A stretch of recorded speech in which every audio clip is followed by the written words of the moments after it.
여러분 안녕하세요. 오늘은 ESG 기업 가운데 최근 정말 많이 매스컴에서 등장하고 있는 스타트업 중에 하나인 슈퍼빈이라는 이 회사에 대해서 여러분께 소개해 드릴까 합니다. 제가 네이버 블로그를 시작한 지가 얼마 안 됐는데 제가 어떤 글을 올렸더니 슈퍼빈에서 무슨 뭐죠? 슈퍼콩인가요? 뭔 콩을 400원짜리를 저한테 기부를 하겠냐고 하고 이렇게 메시지가 떴어요. 근데 제가 이 슈퍼빈을 소개를 하려고 마음 먹고 있었는데 슈퍼빈에서 기부를 할 수 있는, 그러니까 이 네이버 블로그랑 이 슈퍼빈하고 어떤 제휴를 맺은 것 같아요. 그래가지고 제가 깜짝 놀랐거든요. 제가 이 기업을 진작에 소개를 해드렸어야 하는데 좀 늦게 이제 이 기업을 발견을 하는 바람에 좀 늦었습니다. 그래도 이제 지금이라도 자원순환, 특히 플라스틱 자원순환 시스템에서 제일 중요한 이 재활용 로봇을 생산하고 제조하는 이 슈퍼빈을 이제라도 소개해 드리게 돼서 너무 다행이라고 생각합니다. 네. 자, 이 슈퍼빈의 대표는 김정빈이라는 분이에요. 이 대표님이 이제 2015년도에 이 슈퍼빈이라는 기업을 이제 창업을 했습니다.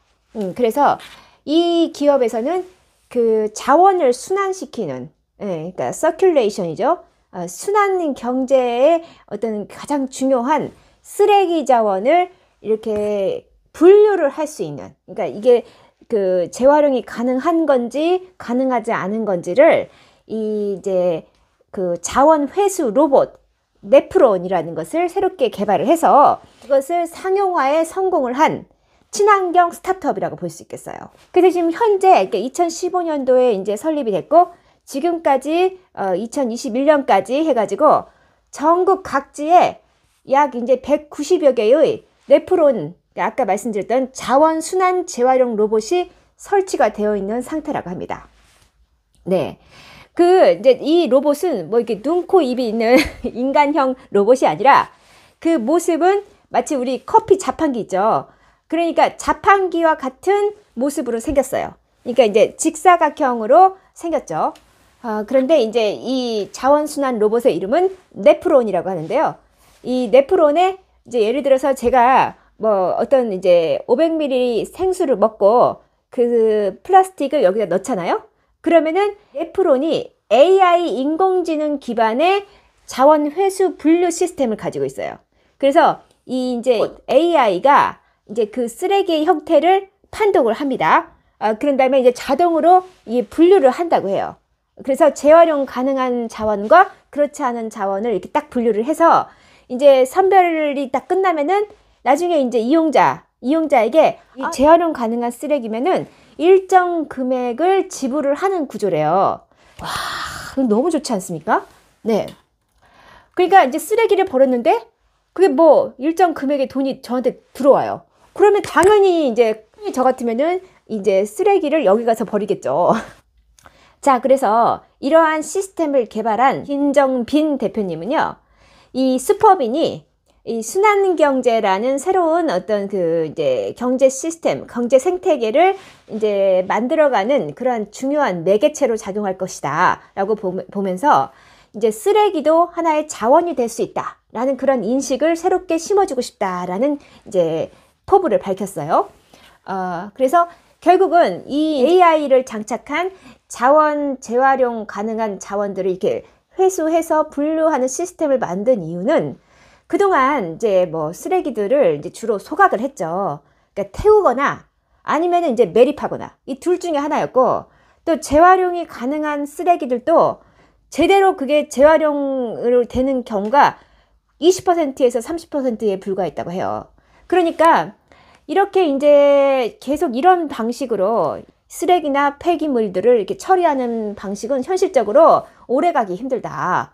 그래서 이제 지속 가능한 어떤 경제 시스템 또는 자원 순환 시스템을 만들려면은 이렇게 이제 한번 소비가 끝난 폐기물들을 재가공을 해서 이거를 자원으로 새로운 원료로 순환시킬 수 있는 그러한 시스템이 마련이 돼야 하는데, 이분이 이제 개발한 이 자원 회수 재활용 로봇, AI 로봇은 바로 그 과정, 그 시스템 전체에서 이 쓰레기들을 선별해주는, 재활용 가능한 것과 그렇지 않은 것으로 선별해주는 역할을 하는 매개체로 작동을 할 것이다 라고 그렇게 말씀을 했습니다. 결국은 이렇게 자판기처럼 생긴 네프론에 쓰레기를 넣으면 이제 AI가 판독을 해서 자동으로 이제 그 분류를 한 다음에 이제 재활용 가능한 거에 대해서는 이용자에게 일정 금액을 돌려주는 시스템. 이 시스템 진짜 너무너무 좋은 시스템인 것 같아요. 그런데 이제 여기서 AI가 장착됐다고 하잖아요. 그 AI가 이게 마치 딥러닝처럼, 그러니까 사람처럼 계속 꾸준히 학습을 한다고 그래요. 그래서 어떤 그 비전, 이미지로 이제 일단 1차적으로 이 그 외형, 그러니까 쓰레기의 외형을 판독을 하고 학습을 하고, 그다음에 축적된 학습 데이터에 따라서 이제 그 쓰레기 자원과 종류별로 이제 또 분류를 해요. 그런 다음에 이제 마치 사람의 눈으로 이렇게 자원을 선별하고 각종 이제 지식에 따라서 이렇게 종류를 구분하는 것과 똑같이 그 동일한 방식으로 이렇게 처리를 한다고 합니다. 그래서 이제 일단은 외형, 형태, 그다음에 바코드 등이 좀 훼손이 되어도 그래서 이제 쓰레기의 그런 외형이나 바코드가 훼손이 되어도 정확하게 감별이 가능하다고 해요. 그리고 이제 새로운 이제 또 새로운 쓰레기들 있잖아요. 새로운 형태나 새로운 어떤 물성을 지닌 그러한 쓰레기들도 이제 시간이 지날수록 이제 그거에 대한 새로운 자원에 대한 끊임없는 학습, AI가 학습을 자체적으로 한다는 거예요. 그래서 그런 끊임없는 학습에 의해서 시간이 흐를수록 정확한 감별이 가능해진다고 합니다. 네. 그래서 이제 처음에는 이제 쓰레기를 버리는 단계, 그리고 이제 그 쓰레기를 재활용 가능한 걸 수거해 가는 단계, 그 다음에 이제 이용자 차원에서는 그것을 현금으로 보상을 받는 단계, 그렇게 있겠죠. 그 다음에 이제 공장으로 가져간 쓰레기 자원들을, 재활용 가능한 자원들을 이제 다시 소재로 만들거나 새로운 원료나 에너지로 만드는 단계, 재활용 원료로 만드는 단계, 이 이제 전체 시스템이 이렇게 간다고 합니다. AI 인공지능이 선별한 이 순환 자원은요, 이제 플라스틱 재생 원료인 플레이크로 만들어진다고 해요. 그러니까 플레이크로 재가공이 된 다음에 이 플레이크를 다시 이제 GS 칼텍스나 롯데케미칼, SK 에코플랜트 등등에서 또 이거를 사간다고 합니다. 그래서 이제 이러한 게 거의 케미칼 회사들이죠. 그런 회사들이 이제 그 자원 재활용 로봇도 또 이제 구매를 할 뿐만 아니라 플레이크도 또 이렇게 사가는, 그러한 구매를 해가는 그러한 형태로 이제 이게 이 거래가 이루어진다고 해요. 근데 이 플레이크가, 그러니까 그 플라스틱 폐기물을 재가공한 건데 이게 상당히 고부가 가치를 지금 가지고 있다고 합니다. 그래서 이제 이러한 대기업들은 이 플레이크 원료를 확보하는데 지금 상당한 공을 들이고 있다고 해요. 그 네프론이 선별한 오염되지 않은 깨끗한 플라스틱을 이제 사용을 해야 이 플레이크라는 이 새하얀 소재, 새로운 그런 투명한 그런 이제 재활용 가능한 플라스틱 그 원료가 나올 수 있다고 해요. 특히 이제 이 김정빈 대표님은 ESG의 거대한 경영의 트렌드에 따라서 단순히 이제 환경 부담금, 탄소세, 이러한 차원에서 돈을 더 내거나, 이렇게 이제 새로운 친환경 제품을 출시하거나 이런 차원을 넘어서서 인간이 어쨌든 제품을 생산을 하고 그 제품을 소비하는 모든 방식을 제로 베이스에서 재설계하는 작업이 필요하다라는 얘기를 했어요. 그러니까 이제 앞으로 생산과 소비가 모두가 재활용이 가능한 그러한 순환 경제 시스템 안에서 이루어져야 한다. 그러한 연결 시스템으로 이제 나아가야 한다는 거예요. 그게 안 된다면은 사실은 도시 안에서 넘쳐나는 폐기물, 쓰레기들을 감당할 수가 없다는 겁니다. 그렇게 되면 이게 이제 순환 경제 시스템으로 가서 이 쓰레기들이 다시 한번 재가공 또 재활용이 된 재생 원료로 사용될 수만 있다면 도시 안에서 발생되는 폐기물들은 급격하게 줄어들 것이라고 전망이 된다고 해요.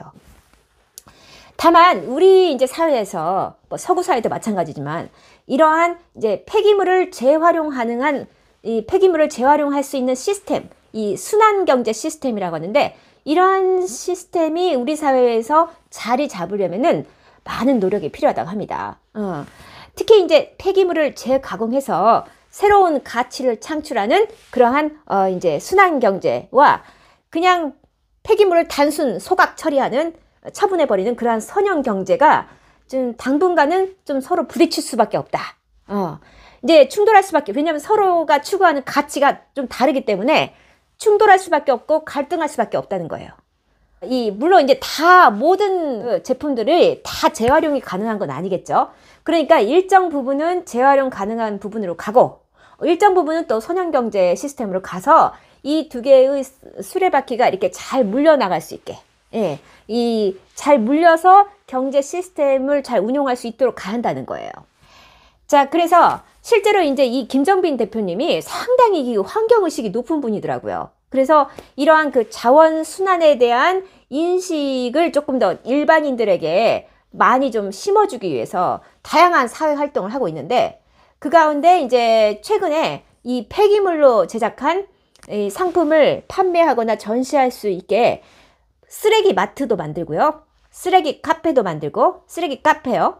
그 다음에 쓰레기 미술관도 만들어서 이렇게 그 쓰레기로 만든 여러 가지 작품들, 쓰레기로 만든 어떤 쓰레기를 활용한 그 카페, 이런 식으로 해서 뭔가 일상에서 우리가 이제 버리는 여러 가지 쓰레기들이 사실은 이 재활용이 충분히 가능하다라는 인식을 심어주기 위해서 많이 노력하고 있고, 최근에는 강원도 삼척시의 시민들을 대상으로 쓰레기 교실까지 열었다고 합니다. 야, 이런 분이 환경부하고 같이 일을 해야 하는데, 이런 분이야말로 진짜 환경부에서 모셔가야 하는 거 아닙니까? 아, 진짜 참 이렇게 쓰레기를 완전히 정말 이 쓰레기 재활용을 위한 이렇게 사회적 활동을 이렇게 적극적으로 하시는데 저는 진짜 너무나 본받을 게 많은 것 같아요. 그러니까 그냥 단순히 기업 하나를 세운 CEO라기보다는 이 어떤 자원 선순환, 순환 경제를 나아가기 위한 어떤 그러한 전체적인 환경 운동을 하시는, 그걸 앞장서서 선도하시는 분이라는 생각이 들었어요. 인식의 전환, 우리 쓰레기에 대한 인식의 전환, 그리고 어떤 환경에서의 그 환경 보호를, 지구를 보호하기 위해서 이 자원을 순환시킬 수 있는 경제 시스템의 어떤 필요성에 대한 어떤 그런 강조, 또 그런 것을 위한 시민들을 위한 교육 프로그램, 이런 것들을 이렇게 같이 만들어서 공유해보는, 굉장히 다방면에 정말 이분은 뭐 일석사조? 이 인재 하나가 이 열목을 한다고 하잖아요.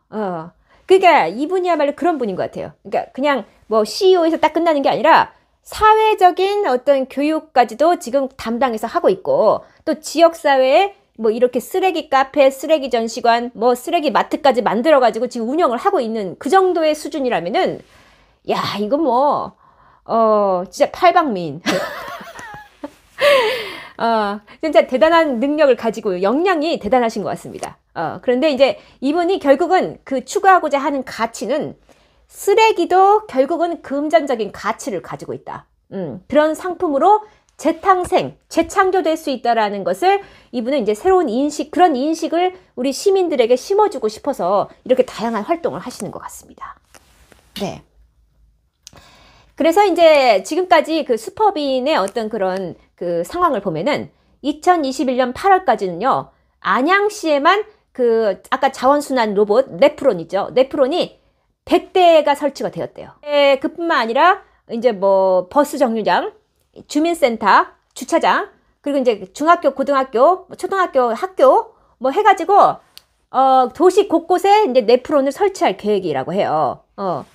그래서 이제 이렇게 도시 전체의 폐기물을 안정적으로 통제할 수만 있다면, 그걸 이제 정부 지자체에서 이제 다 이제 만약에 이게 안양시에서 이렇게 해서 성공적인 모범 사례가 나오면은 이제 전국에 있는 지자체가 다 이제 너도 나도 우리 시에도 네프론을 설치하겠다 하고 이제 러브콜이 오겠죠.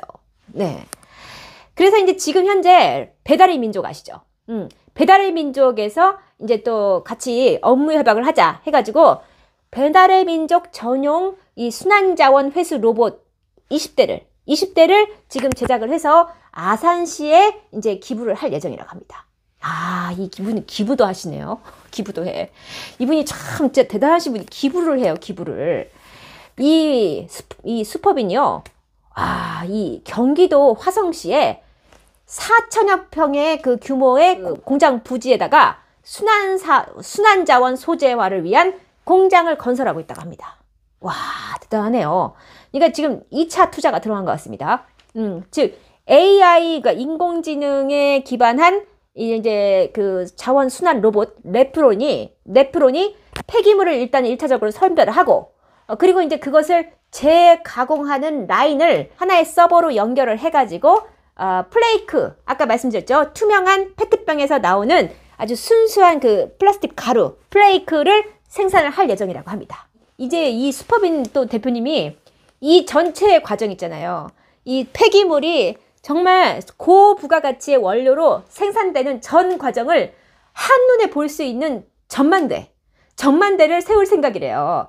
그래서 이 재활용으로 이제 만든 문화 공간, 재활용 또 소재로 만든 식당 뭐 등등 해가지고 이 전체 이 공장 시설 자체를 모든 걸 다 재활용 소재로 이 부지 전체, 공장의 부지 전체를 모든 거를 이제 식당, 뭐 문화 공간, 카페 등등 해가지고 모든 거를 다 재활용 소재로 만들 계획이라고 합니다. 와, 이거 아마 초등학교, 중학교, 고등학교 견학 그 수업하기 너무 좋을 것 같아요.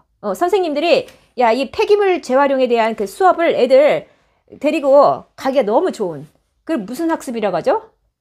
그 뭐라고 하는데? 그 교회 학습인가? 아, 이게 뭐라고 하는데요. 아무튼 그런 이제 교외에서 학생들과 함께 실제로 이제 플라스틱이 재활용되는 그 쓰레기 플라스틱이 어떻게 재활용되는가를 아주 정말 산교육, 이거야말로 정말 산교육 아닙니까? 그래서 이제 교육적인 가치도 가지고 있는 그러한 복합 문화 공장 그러한 새로운 어떤 재활용 문화 공간으로 탈바꿈이 되지 않을까라는 생각이 듭니다. 자, 그래서 오늘은 이 ESG 스타트업 중에 하나로서 또는 소셜 벤처 기업으로 알려진 슈퍼빈에 대해서 알아보았습니다. 자, 그럼 오늘도 편안한 밤 되시길 바랍니다. 감사합니다.